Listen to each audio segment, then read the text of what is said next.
Inflation hit 8.26% last month, the highest it has been since 1981. According to experts, the average American family will have to spend an additional $11,000 just to get by this year. Maricé, is this going to have an impact on the elections? After hitting a low of 37.5% in July, President Biden's approval rating has ticked up to over 5% to 42.7 in the 538's presidential approval tracker.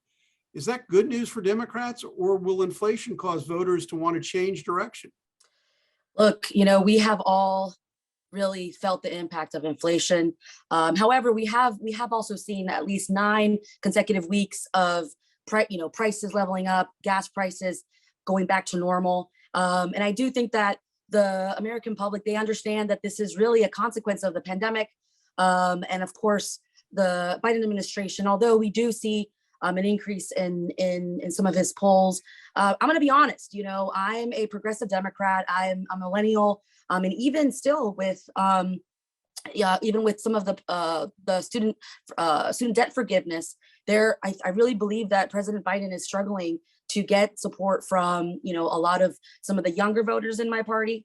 But I do think that inflation, at least, as people see that the prices are starting to regulate themselves, that hopefully, at least at the local level in state politics, that people will still be motivated more so about national issues like abortion rights and the like.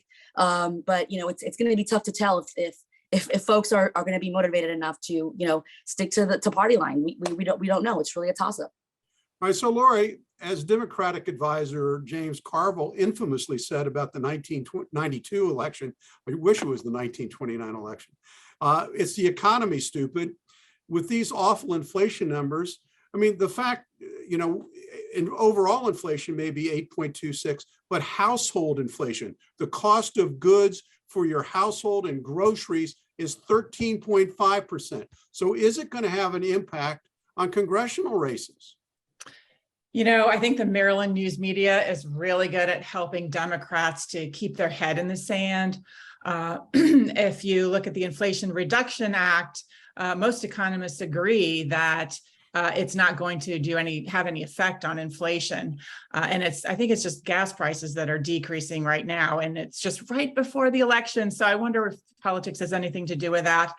And despite inflation and Baltimore's crime issues and education tanking and companies not coming to Maryland, I mean, Marylanders are somehow just putting party first, even if it countermands their own interests.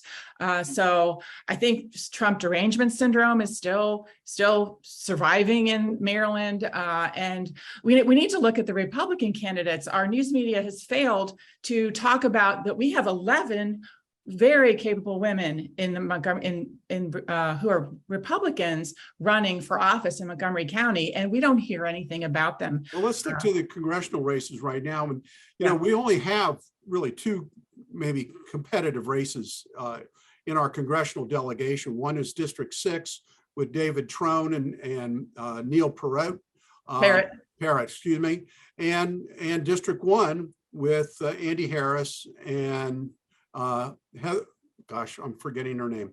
Heather Meserve. Heather Meserve. Heather Meserve, thank you.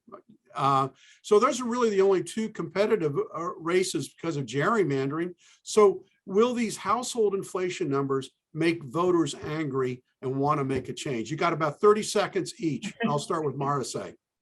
I would say that Trone is I think even though it's competitive, like he has beat Parrott before, I don't think that Parrott has made the moderate Republican brand. I mean, I served with him and he is by no means moderate, even though he may be wanting to, distinguish himself from some of the Trump supported candidates. So, I think from the District 6 race, I don't really see Parrott. Quickly, we got to give Laurie a chance.